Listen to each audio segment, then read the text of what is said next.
Okay, first we need to understand that worship, giving of worship, is attributed to something or someone you hold in high esteem above everything and everyone else. God in Exodus chapter 20 verse 3 tells us that we should not have any other God apart from himself. And then it went further in verse 5 that we should not bow down ourselves to any other God nor serve them. Now the word translated bow down ourselves there right now is the same word translated worship in Genesis chapter 22 verse 5, where Abraham took Isaac and told his servants, we would go and worship. Also, the word translated serve here also means to work, to execute, to worship, and all of that. So putting all of this together, worship is me actively thinking and meditating on how good God is, how loving he is, how worthy he is, how thoughtful of me he is. And that will in turn make me act or react in certain ways, like saying sweet words of adoration, lifting my hands and worship, bowing down, and some other expression of worship as it comes.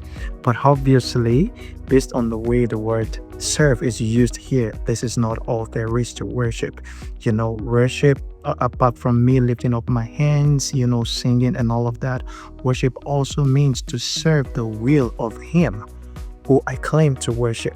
Apostle Paul was saying in Romans 12 verse 1 now that we should present ourselves, our bodies, our faculties, everything as a living sacrifice, which is our reasonable service. The word service here also means worship.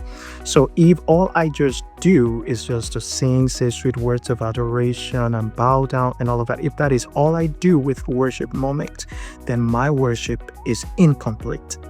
Worship is a state of being rooted in surrender, or let's say a posture of the heart that seeks to execute the will of the Father.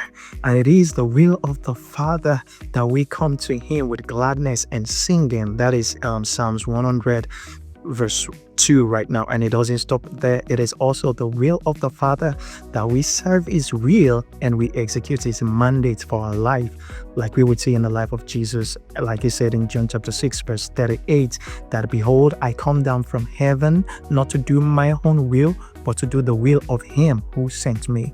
And he also said in John 4:34 that my food is to do the will of my Father which is in heaven and to accomplish his purpose.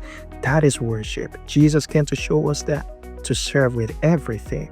Beyond singing, beyond dancing, beyond saying those sweet words, as good as those ones are, a life of worship is a life that seeks to execute the will of the Father.